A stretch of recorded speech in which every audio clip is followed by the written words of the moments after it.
right, guys. How are we doing today? Great. Perfect.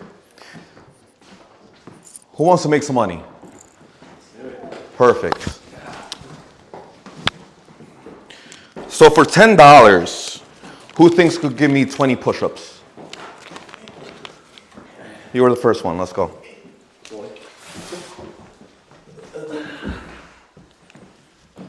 One, two, three. Keep going, keep going, keep going. 4, 5, 6, 7, 8, 9, 10.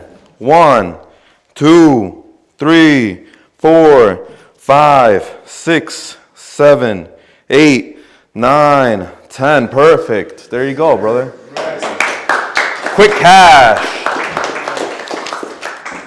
50 push-ups for 20 bucks. Let's do it. You were quick, man. You're fast. Let's go. Let's go. Let's go. 1, 2, 3, 4, 5, 6, 7, 8, 9, 10. 1, 2, 3, 4, 5, 6, 7, 8, 9, 10. 1, 2, 3, 4, 5, 6, 7, 8, 9, 10. 1, 2, 3, 4, 5, 6, 7, 8, 9, 10. One more. 1, 2, 3, 4, 5, 6, 7, 8, 9, 10. Perfect. So that's that quick cash, guys. Quick money. And just out of curiosity, who feels like they can do 100 for 50? Oh, my boy. Let's go, G. Come on, man. Been a while, man. Push-ups. Let's do it, G. I trust you. Why don't you count out loud? Let's go. Count out loud? Yeah, for me. 1, 2, 3, 4, 5, 6. Loud, loud, loud, loud, loud. 10, 11, 12, 13, 14, 15, 16, 17, 18, 19, 20. 1, 2, 3, 4, 6. Can't hear you. 8, 9, 10. 1, 2, 3, 4, 5, 6, 7, 8. 9, 10. How many is that? 40. Keep going. 44, 45, 46, 47, 48, 49. 50, Woo! Halfway. Let's go. 53, 54, 55, 6, 7, 8, 9, 60, 61, 62, 63, 64, 65, 6, 7, 8, 9, 70. Let's go. You're close. 3, 4, 5, 6, 8, 9. Woo! Let's go. Keep going. Come on. Come on. Let's go. Let's go. Let's go. You didn't come this far to just get this far, bro. Let's go. Oh! Keep going. Let's go. Just get it in. Let's go. Just get it in. 10 more. 10 more. Let's go. 2. Let's go. 3. Let's go. Let's go. 4. Let's go. 5. Let's go. Let's go. Up. Up. Up. Up. 110. Up. So close. 95, G. 95. Let's go. Ooh. Brother, that was good. That was good. That was good. Close. Close but no cigar. All right. So guys, now that I have your attention, there was an opportunity to get some quick cash here. Right? So a little bit about myself. My name is Brian Abarca. I am a personal trainer, both in person and online. I have ATMs, I have real estate, I have a podcast as well. And I will be starting a fitness mentorship program, okay? That being said, for personal training, I have made more than $250,000 in recurring revenue, both in person and online, okay? That's hard work.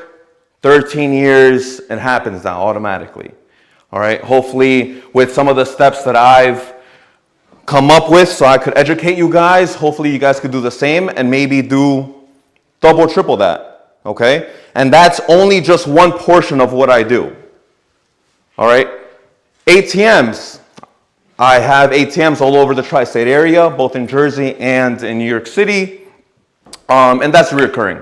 I have systems in play where I'm not doing anything and it's making me money. Real estate, I ended up networking I found someone who I respect.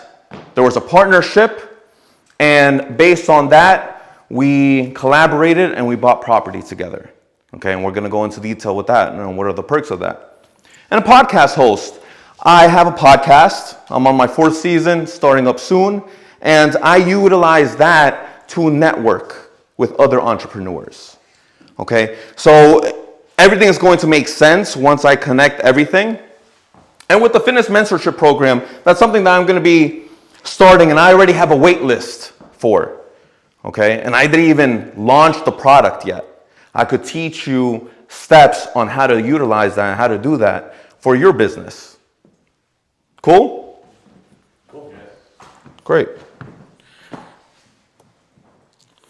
By a show of hands, who's ever been fired from a job? That's good. Okay, so that's 4 of you guys. I've been fired from every single job that I've been in. All right, that's something that I was not proud of, and I realized that during a podcast when I was going through a nice little interview where I just had to go through a lot of my employers, and I was like, wait, hold on, I actually got fired from all my jobs. I'm a piece of shit, you know? But then I started kind of reflecting. I started realizing why I was getting let go, okay, and how I became the man that I am today. All right, so everyone stand up, please. And please sit down if this applies to you. Have you ever checked your bank account and you checked to make sure you are not in the red? You are not negative at some point in your life? I know I did. Oh, so I'm here with heavy hitters here. Everybody's fucking rich.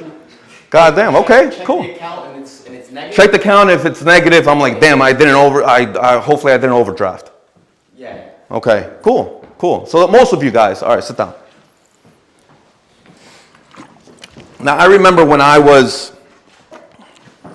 on a date a few years back, and, you know, she wanted to get in a 5-star restaurant. I was like, all right, babe, like, let's go.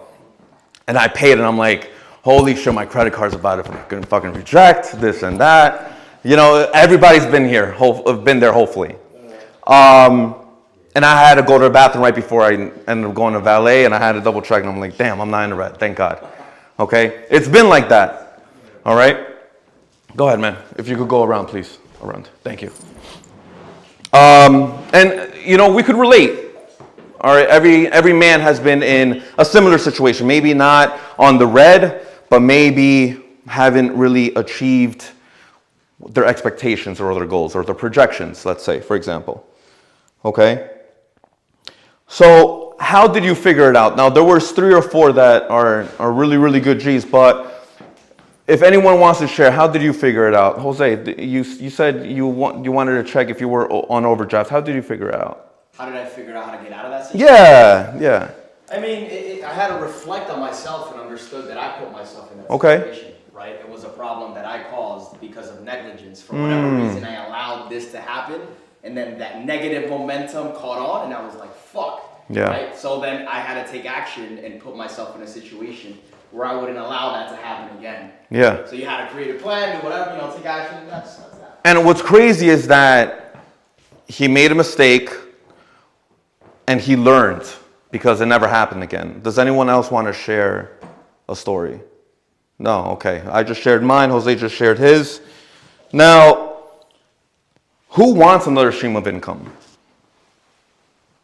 Great. Why not make extra money, right? Even if it's reoccurring, maybe you're not doing much to do that business, or maybe you just need to do a little bit. Maybe get the ball rolling for the first month, and then after that, you don't have to do much. You have systems in play where you have employees and they can end up doing things for you, and you're just collecting. Okay, another stream of income. It could be another job, or it could be a side business. No problem, and that's what I'm going to help you out with today. All right? All right, so what you're going to learn today are 3 main topics, okay? Mindset, which is extremely important. You need to have an entrepreneur mindset. And I put strategic thinking and pursuit of growth because Part of growth is learning. And when you're learning, you're growing.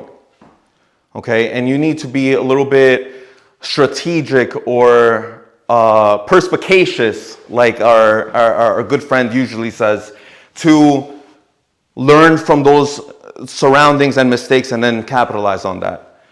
Business startup, creating your own business blueprint. Okay? And that comes with what's a product or a service? What's a problem you're trying to solve? Product or service. And then how do you scale that? How do you sell that? And then how do you mass produce it?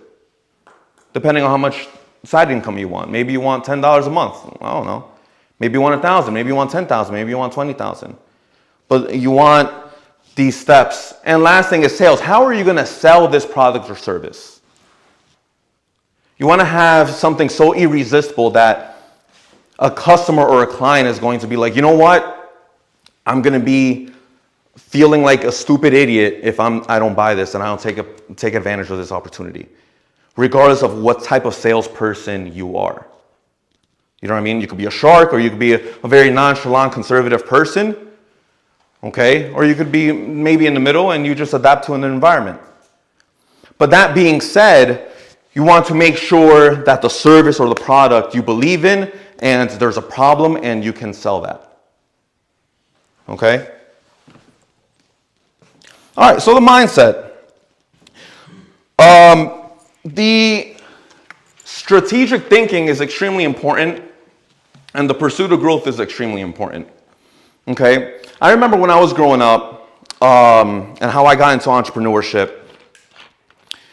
I didn't know it was in my genes. My grandfather, started his own business back in Peru. He was poor. He had nothing. He was homeless.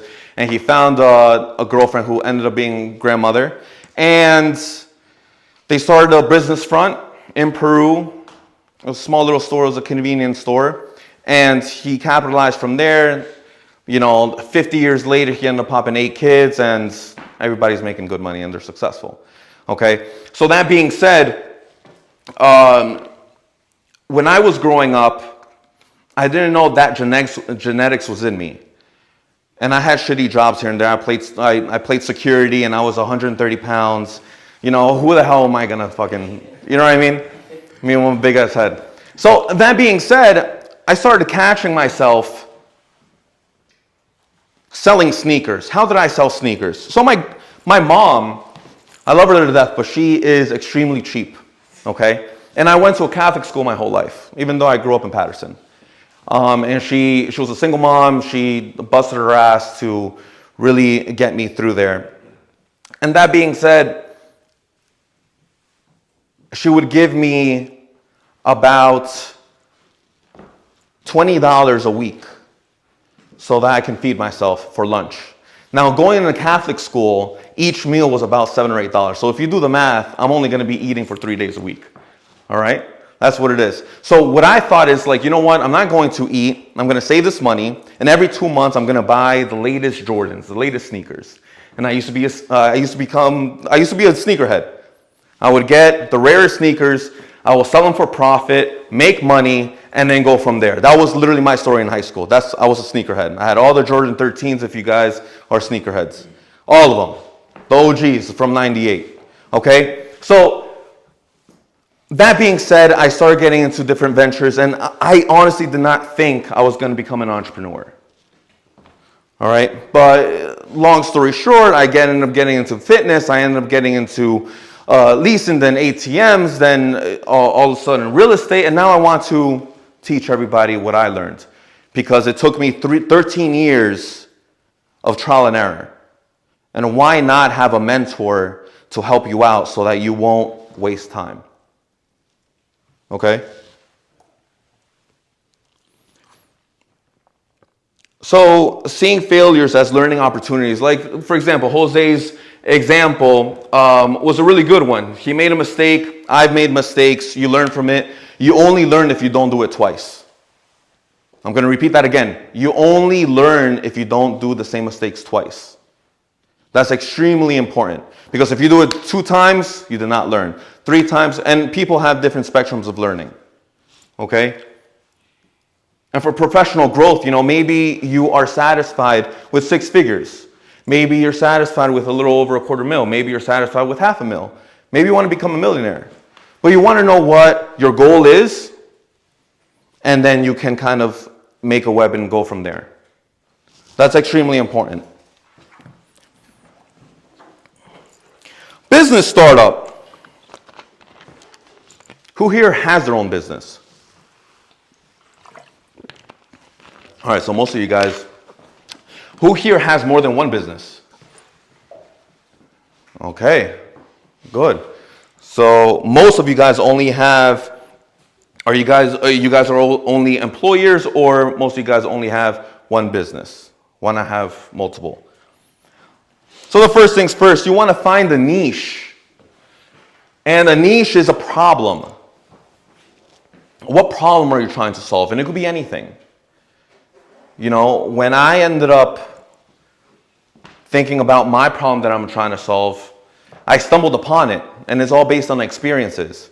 But Brian, I don't know where to start. You have to just start trying things, and then you start crossing things out. It's not going to be a waste of time. Okay?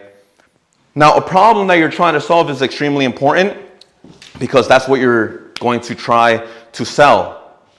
Okay? Then you come up with a business plan, which is basically a blueprint, and then how to deliver that sale and how to close. Okay? So these are 2 young ladies who, one obviously lost weight, and the other one actually gained weight. Okay? I identified my niche by trial and error. So when I started off as a personal trainer at a commercial gym, I didn't know what to focus on. I just wanted to make some money, get people fit, etc. So that being said, I started training a lot of clients. My turnaround was insane. I was working 60 hours a week. I was going to college full time. I was taking more than 20 credits. Yes, I'm a college graduate. And then based on that, I started identifying my niche. Now, I remember one person, a young lady, she came up to me and she was like, hey, I've noticed that you trained a lot of women. They feel very comfortable, which is extremely important, especially for us guys. And they were like, I saw this transformation. I want a Colombian ass too. So I was like, oh man, okay. So then all of a sudden, I started getting 5, 10, 15 clients who specifically wanted a Colombian booty. They didn't want to do surgery. So then that's how I became the booty doctor almost a decade ago. Yeah, they call me the booty doctor in the tri-state. Okay? Now, this is the main thing though. Just because I'm the booty doctor, that does not mean I cannot do this. Let me generalize it a little bit more so you can apply it to your own business or your own ideas. Just because I specialize in something, that does not mean I'm well-rounded in specific things, or that does not mean I cannot do other things. For example, if I was a surgeon that specializes in Brazilian butt lifts, okay?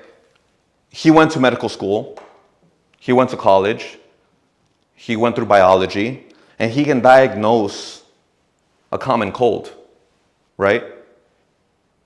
On the other hand, you have a general doctor who knows a little bit about everything, who maybe works at Riverside Medical Group, and you go in there and they're like, oh yeah, you have the flu, you have this. But does he specialize in anything? No, he doesn't.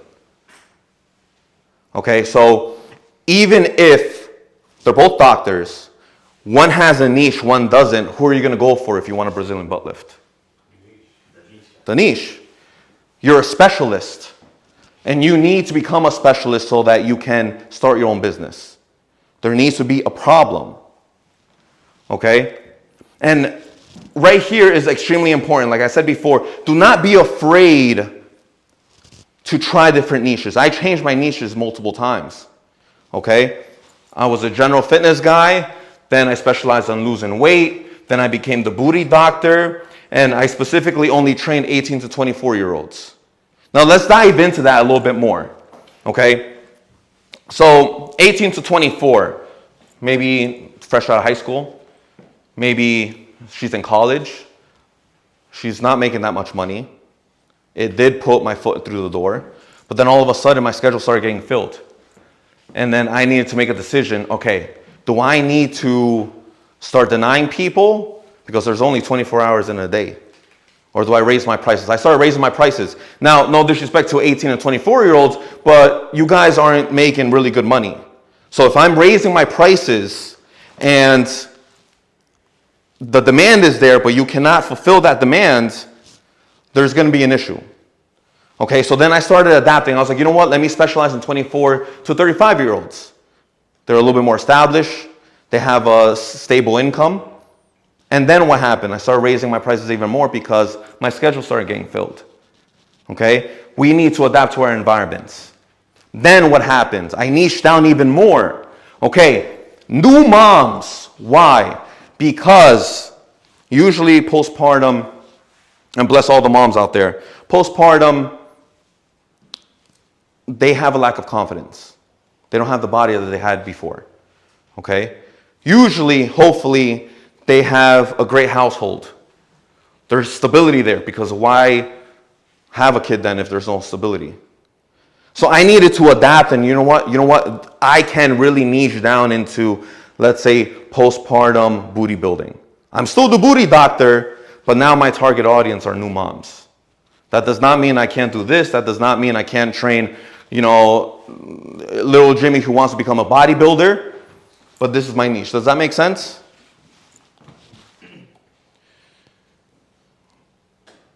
All right, so we found the problem. You want to establish what type of business you will open. And then you have to analyze whether there's going to be an expiration date or not. Okay? So let's get out of fitness for a little bit, and let's get into my ATM business. A lot of people for the past 10 years, they've been saying cash is going to die. You guys ever heard that? Yep. Show of hands. Yes? Okay. Cash is going to die. 30 years ago, cash was going to die. 50 years ago, cash was going to die. It's been trying to die. Even now, with what's going on in the world, cash is apparently going to die, especially with now crypto. Okay? But the world is still changing. And I'm trying to make some money now, not down the road. Okay? Now, if I want to sell that business, I can. Why? Because my face is not there. People could still want to buy ATMs. Why not? Okay? So there's no expiration date. Will it sell? That's extremely important. Because if you're selling the booty doctor, that's going to be very difficult to sell. If I'm not there. You know? All right, so how do you establish a business? Let's say we skip a few steps. You already found the problem that you wanted to start solving, and you want to start having some type of capital. Maybe your dilemma is very, very common in the US. You don't have too much money in the bank to start a business. Maybe you don't have an angel investor. Maybe you don't have a business partner. What are you going to do? Okay? So the first thing I did, and what I recommend most of my students to do, is start an LLC. Okay?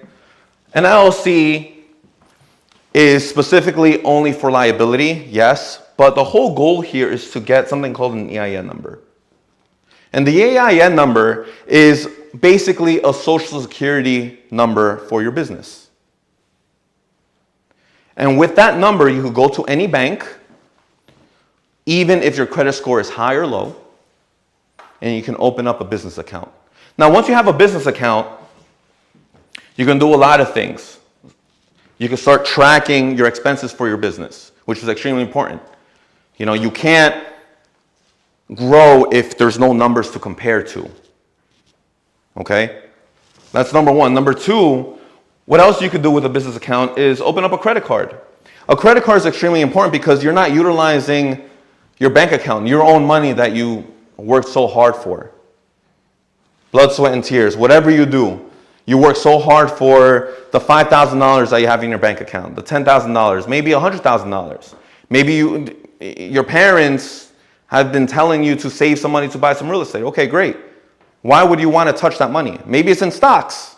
Maybe it's in crypto. Okay? Why would you want to touch that money? Why not use someone else's money? Okay? So you end up getting a business credit card. And it's very, very simple. You end up going to the bank. Hey, I have a business account, especially with you, and here's some sauce. If you open up a business account and you have it open for minimum 6 months, you're almost guaranteed you're going to have more than $5,000 of a limit for that credit card.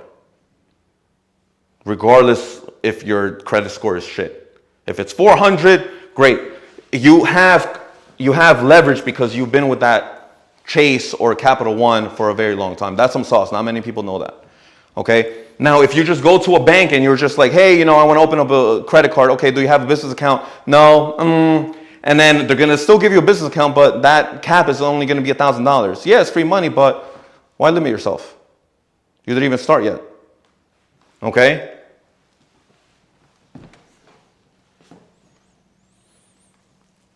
Sales. Sales is extremely important. So once you have that business account, once you have that capital, you can start investing it in specific things. Hopefully you have that plan and specific things that you want to kind of improve for that business. But how do you sell that business? How do you solve that problem, that niche that you came up with? Okay, the first thing is communication. Communication is extremely important. Why? Because if you cannot communicate the problem or the issue, there's no way you're going to sell. Okay? You have to learn how to speak, and it comes with reps. Just like the repetitions of the push-ups in this morning that you just did to make some money. It comes with reps. He did 95. He could have done 5 more, but unfortunately, maybe he's not doing push-ups every single day. Maybe he's doing it every other day, which is completely fine. You know what I'm saying? But it comes with reps, right? Relationships. And I say relationships because networking is extremely important, okay? We're here today so we could learn, but we're also here to network, to meet other business owners. How can you exchange value? Now, you cannot find an established entrepreneur or business owner and say, hey, I'll work for you for free. That business owner who's successful is going to smell you and say, he's just trying to extract. He's not providing value. You don't want that. Okay, you want to offer value, and then that value exchange is going to happen. Because that's what sales is. Sales is an exchange of trust. Simple, that's it, period. It's no numbers. It's a transaction, exchange of trust. You trust me, I trust you. Okay? So once you end up learning communication and practicing speaking to people, then you have the networking aspect. Since you can communicate, now you can speak to people. Now, since you can speak to people and meet other people, now you can maybe outsource. Now, this is very broad, but outsource meaning once you have the business established, then you have the liquid. Now it's kind of running. For example, like my ATMs, I have systems. Now I can outsource people to maybe load up my cash and I don't have to do much. Now that's what makes it automated. I don't have to go to that place. I'm not wasting time. Time is extremely valuable. It's more extremely valuable than money. Okay? So, there's some salesmen in here. At a show of hands, who's the sales? Oh man, okay. Now, would you guys agree sales is important in life too? Absolutely. Do you guys think that you guys could sell? You gonna ask me to sell a pen? So Wolf of Wall Street, who would like to practice their sales? And again, we're here to learn. Okay, I'm going to put someone on the spot. Who wants to sell a Rolex? Who could sell a Rolex? Let's go, bro.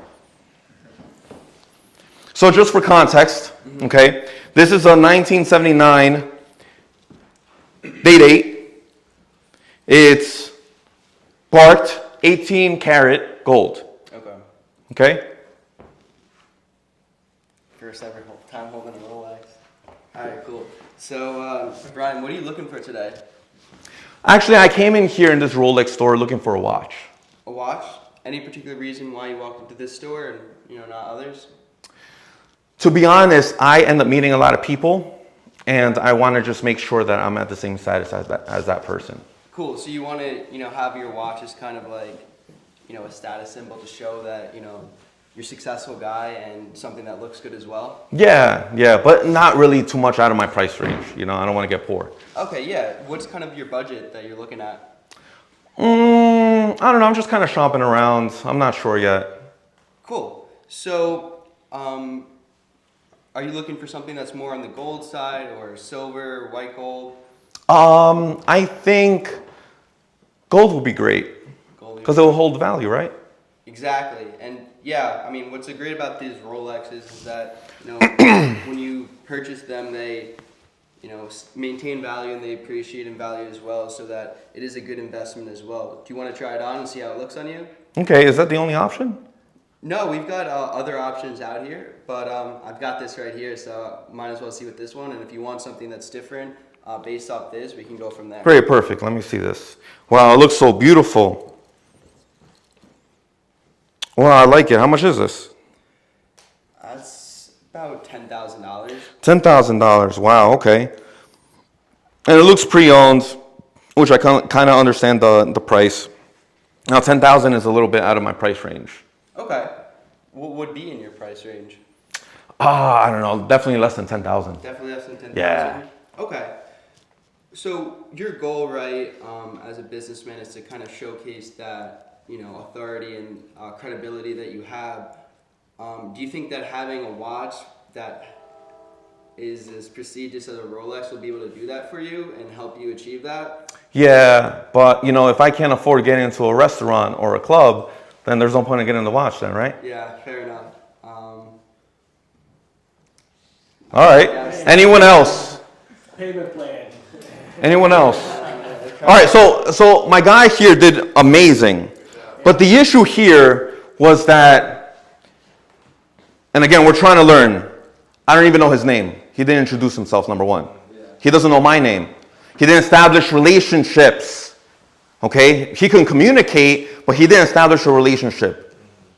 There was no networking. He didn't ask me questions. It was surface level. Okay? So I literally gave you a layup. Yeah, I'm trying to rub elbows with, higher set individuals. And then what? For what? What do you do for work? What do you do for work? Oh, okay, cool. So since you're doing that, what type of people are you around? And if you're kind of thinking about it too much, you could just ask questions. Okay? And then if you have a price rebuttal, you can always offer a payment plan. But then on top of that, it's, you can also always offer something else. You don't want to let a lead just walk away. Yeah. Offer something cheaper. Yeah, something cheaper. Why not? You could always put down a down payment. Never take no for an answer. Okay? That's all right. Yeah, go ahead. I would think that price on a Rolex would be the most common objection, so you should know your common objections as a salesperson, whatever your niche is. Definitely. The niche is extremely important. Thank you, Carl. So that's very important, but also you want to take a step back. Why would someone want to buy a Rolex? Who here knows why would someone want to buy a Rolex? What does Rolex represent? What's the brand of the Rolex? Prestige, what else? I'd say it's access to a network. Access to network, what else? That's like the door in. Yeah. Who else? Status. Status, okay. But it's, what I'm looking for is, go ahead. I was going to say self-reminder of your hard work. Yeah, great. But I could have an affirmation poster in my wall, and I wake up but the whole thing is, not many people have the Rolex. It's the exclusivity. Okay, not many people have a Rolex. Not many people have a silver Rolex. It's a gold Rolex. It's exclusive. If everybody had a Rolex, why would someone want a Rolex then?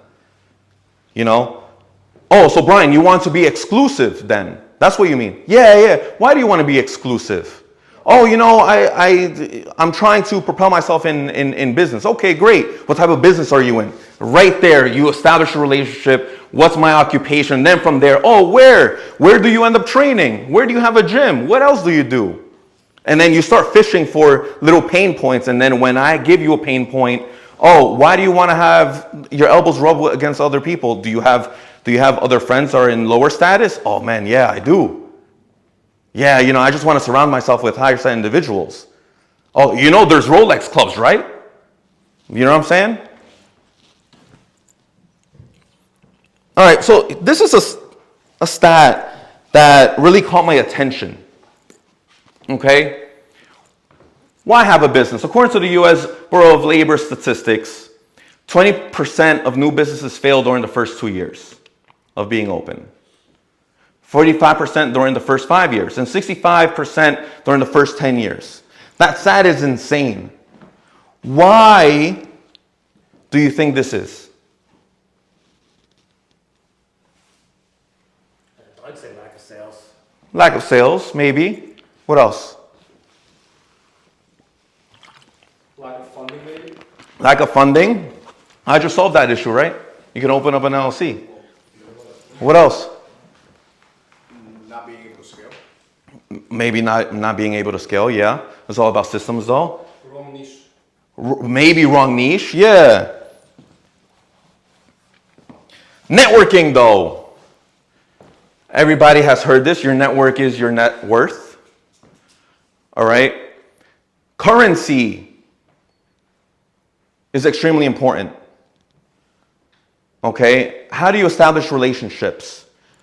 Because this sales pitch right here, there was no establishment of relationship. I didn't feel the warm, fuzzy feeling in my stomach when I'm in a Rolex store. You know, that person is not so interested in the watch, they're interested in me. And then if I can't afford it, let's say, for example, I'll come back because he made me feel fuzzy. You know what I'm saying? Now, you either have time or money. And time and money go hand in hand. Okay, if you start a business, you have an idea, you have a problem, you're trying to solve that problem, and you're trying to establish this business, okay, you're either going to become successful by trial and error like I did, okay, and I could look at my 13 years in only personal training as a waste of time because I could have done it sooner, or I could have found a mentor, cut my 13 years to maybe a year or two of just head down, hard work, not going out, focusing, working 7 days a week. And that mentor ended up saving me time, which is money. So there's that currency. You're either going to waste time or spend money to start a business. You want to do the trial and error, or you want to mentor that arm over your shoulders and is going to guide you through sales, going to guide you through a business account, going to guide you through tax purposes, going to guide you through real estate, going to guide you to opening up a gym or a business or whatever the case may be. Does that make sense? Perfect sense. All right, guys. So you guys can ask me anything. I know we have a brief Q&A and we have a very, very long day, but I hope you guys learned. You guys made money, okay? And I'm open for Q&A if you guys have anything. Feel free. Go ahead, brother. I have a question about your ATM business. How do you ensure that the people that are working for you are not stealing the cash? Because it's a cash-centered business. Hold on. I'm trying to open up this. There you go. I didn't hear you. Can you repeat that again? So how do you, because you have people working for you for ATM business and they're taking the cash out, how do you ensure that they're not stealing the money? Oh, that's a good question. So, with ATM, do you know how ATMs work? Money in, money out. Yeah, so I'm basically recycling my money. So basically, let's say I have an ATM and I put it here in this beautiful household and everything's cash based. Okay, it's a cash business. So let's say I put $10,000 in this ATM. Okay, it's connected to my business account. because my mentor is Brian and I'm learning. Someone comes in, they want to purchase a water. They go into the ATM, the surcharge is $3, okay? And let's say the water is exclusive from Fiji and it's $100. So you're getting charged $103. You receive $100 of my own cash. That $103 from that credit card or that debit card is transferred over to my account. So I just recycled physical cash for digital cash. And I just made $103. Now, to answer your question, now that everybody has context, is how do I trust my employees when they're loading cash, right? Yeah. Okay, so let's say that ATM has no more $10,000. I have physical cash, let's say a backpack. I'm in the hood. And I give the backpack to my employee. Hey man, or hey miss, you're gonna go to my ATM, put in the code, load it, press some buttons, leave, okay? At the end of the day, as the business owner, you're gonna be the person who's gonna be carrying the most. So you have to filter out the people who are not trustworthy and worthy, okay? So for example, when I started off my ATM business, you know, I had my girlfriend and my girlfriend's brother would go to the ATM together and load it up for me. And then I would have other systems because I trust them. Other people will end up loading the ATM for me. My friends, my family, I'll put someone on. Why not? You know what I mean? So that's why. I'm not, if I'm gonna hire Joe Schmo from Facebook or Craigslist, you know, it's gonna be tough. So it's basically just like close family and friends that you have doing that kind of Close family or friends, or if I'm gonna really filter someone, you know, someone that I at least met in person. For example, maybe one of my clients. I have very strong clients. They could go there physically. I'll say, hey man, I'll pay you XYZ to load up my ATM, and that's pretty much it. Cool. Good question. If you want to pass it, please. Thanks, bro. We're doing mics. Okay. Yeah. Yeah, my question is about offset for your ATMs. Yeah. So, I was thinking two things. Either they're in very good locations or people loading the machines need to carry. Both. Both? Both. It's and or. So it's and or. So for example, ATMs number one is extremely dependent on location. Okay, if I put an ATM here, yes, I have a location, but nothing is sold here and nothing is cash based here. Okay. Now, if it's Weehawken or you know what, not many people are. If it's a city bound with a high income area, people are gonna have credit cards, whether it's personal or business. Okay, so not many people need cash. So if you actually step back and think about it logically, okay, who needs cash? Lower income or middle class? Okay, I'm gonna go to Main Street. I'm gonna go to Park Ave. I'm gonna go to Martin Luther King Drive. And I'm gonna put an ATM in one of those places. There's a lot of traffic in those streets. There's always people walking around. There's always bus stations there. There's always train stations there. People always need cash. So it's all about location. I didn't want to stress too much about that. So what did I do? I outsourced. I hired a location service. They found me a location service. I went on the phone. Hey, is this good? Okay, cool. Great. I ended up going there. I vouched. I sensed whether the place is good or not. I had a warm, fuzzy feeling. We established a relationship, and I put my ATM there for free. Any other questions? Go ahead, brother. What kind of ROIs are you expecting to make on each ATM? So each ATM is minimum $200. It's all dependent on location. So right now I am seeing about a range of $500 to $1,500. That's pretty good. $500 to $1,500 times that by 11 ATMs, and I have something that's automated that I'm not really doing much with. I'm just recycling my cash. Got it. And you put like on average 10K per ATM or? So that just comes from statistics. So I look at my back office. I see how often there is withdrawals or there's transactions. And then based on that, maybe my first location is a laundromat.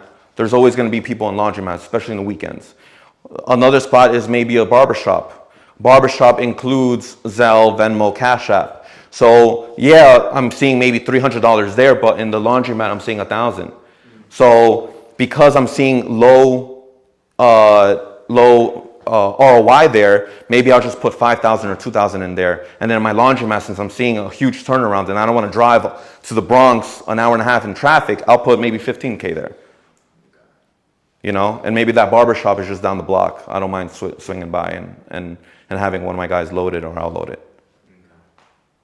Yeah. I have a question. Go ahead, bro. If you want to just pass it. Thank you. My question is, how often do you reload your ATM? Depending like the busy ones versus the not so busy ones. So again, it all depends on stats. So I look at my back office, I sit down, I look at all 11 ATMs. And if I look at my barbershop compared to my salon, and my barbershop usually has a high traffic in Harlem, I'm gonna see a lot of turnaround there and transactions there. So it could be once a month. And it depends on let me answer this question like this. It depends on how much money you have in the bank. Because if you only have, let's say $5,000, you're gonna be spread extremely thin if you have 11 ATMs. So I would maybe start off with one, put 5,000 there, and let it flow. You'll see minimum $200 a month come in. It's still money. Times that by 12, that's $1,200. Thank you.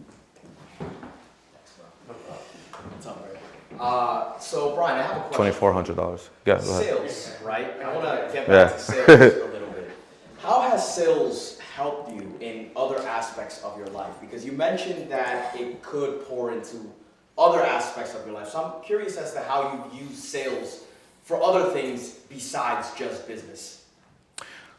I utilize sales every single day. So people look at sales as a business trait, and I look at it as a lifestyle trait. So if you have sales skills, you can communicate with your family if you want a message stated across. Maybe they've been making fun of you too often. You're like, hey, listen, something stern, something with tone, and they know that you're not fucking around, and they'll stop. Something as simple as that in your household. You don't even need it outside the house.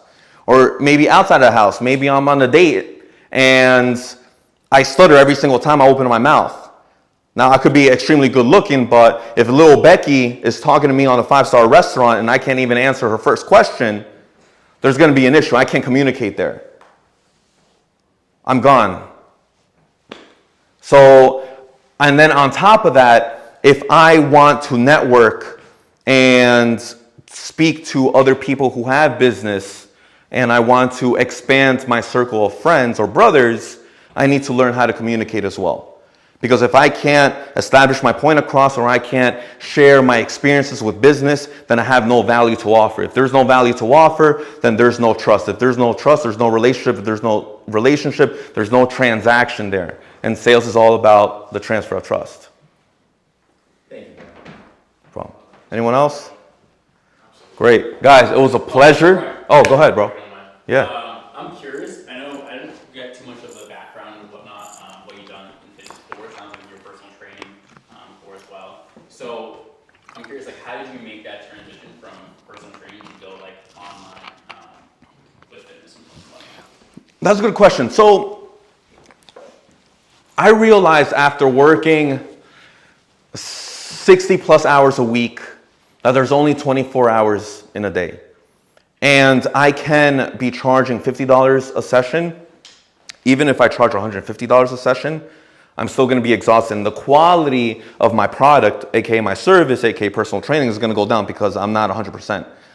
If I'm waking up at 5 a.m. and I'm working straight through all the way until 11, my quality of training at 5 a.m. is not gonna be the same as 11 p.m.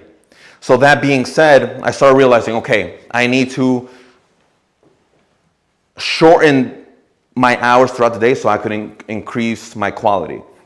I shortened my hours, I increased my prices, and then there was still a lot of influx. A lot of people like booty. So I'm in business. You know, all of a sudden, you know, Kim Kardashian got famous and all of a sudden everybody wants a BBL. All of a sudden they want a booty. Okay, so since I'm the booty doctor, I thought, you know what? why am I limiting myself to maybe a pinpoint area in one gym or two gyms in the tri-state area? Why not help all the girls around the world and across the US for a big booty? So I manifested destiny and I went from East Coast to West Coast, and I thought about it and I was like, you know what, I need to go online. And you know what, I'm gonna be honest with you, I was never an advocate for online coaching because I thought, and I was like, you know what, maybe the quality of the training is gonna go down, but it all comes down to who's behind the system. So I could just have a PDF, sell it to my clients, and it'll be $50 or $500 or $1,000. Or every single workout could be me specifically explaining all my workouts as if they were there with me with intricate details, and that's what makes my product phenomenal. So then with online coaching, I was like, you know what? This could give me a leeway to kind of step out of in-person training and maybe go into part-time. So that's how I transitioned. And how did I do that was I found a mentor. I don't know if you ever heard of Brandon Carter. So Brandon Carter, he's, you know, King Keto on Instagram. So King Keto, I reached out to him. I went under his mentorship program. And based on that, he gives me the blueprints. He gave me the XYZs, how to dot my I's and cross my T's. And then from there, everything was just automated. Yeah. So the whole key here was I could trial and error, fail miserably, or until I became successful with trial and error, or I hired a mentor. And I established my business within a year. Online coaching, yeah. So, I'm sorry, everything you have online now, is that all just pre-recorded, or do you go on and on? No, it's pre-recorded. Yeah. It's pre-recorded. So I'm not dependent. The only thing I'm dependent on is the accountability calls. Because again, you know, for the fitness people out here, personal training, you could have the best training program, you could have the best diet plan, but people hire you for accountability. They don't hire you for anything else. Right. Just accountability. So I have accountability calls multiple times a week. It could be minimum 5 to 10 minutes, and I talk to them, and it's all about relationships. So I'm not calling them, give you some sauce, I'm not calling them to say, hey, how's the training program, how's the diet plan? Hey, how's work? Hey, you know, how's the kids? Hey, how's your grandparents? Why is that? Did you guys learn something today? Why am I asking something personal? Network. But what is network? Establishing what? Trust, relationship. That's the key word. So I establish a relationship here. So they're not just my clients, they're my family. You know? Cool, guys. Pleasure. Oh, go ahead, bro. So you claim you have different niches like real estate, and Yeah. but you ever thought of expanding yourself, like expanding to do something else, maybe stocks, or I don't know, affiliate marketing, or anything you know at all? Yeah, I'm doing both. But you know, those sources of income are so automated that, and I don't really check my stocks every single day, that like, you know, I have so many moving things going around that like I'll maybe check once a year when I have to do my taxes, and I'm like, oh shit, I'm up. Oh shit, I'm down. But you know, like it's there, you know. So yeah, I'm diversifying my income is extremely important. So even if you have one business and then you're diversifying in affiliate marketing or stocks, like you said, or even crypto, that's great. But at the end of the day, you still have one business. Right. You know what I mean? And the whole point of the business is just to kind of make extra streams of income and not use your own money, use someone else's money. You know? All right, guys. Go ahead. We're not letting you off. Yeah. So, what's your system for allocating sitting money? That's like just sitting and not doing anything. How do you take care of that? Rolex. So sometimes I just let it sit there, or sometimes I will exchange it for something more expensive. You know, for example, my car, my Aston Martin Vanquish. It's sitting there, thank you. It's sitting there, you know, it still has value. It's not depreciating. Okay, if I sell it now, I'll get my loan back and I'll utilize that for, let's say, something a little higher end, like a Lamborghini. And then I just kind of stepped up with just having something that's just sitting there. Right, so you just like level up. basically. Yeah, basically. Yeah, Thank you. no problem. Cool, guys. It was a pleasure.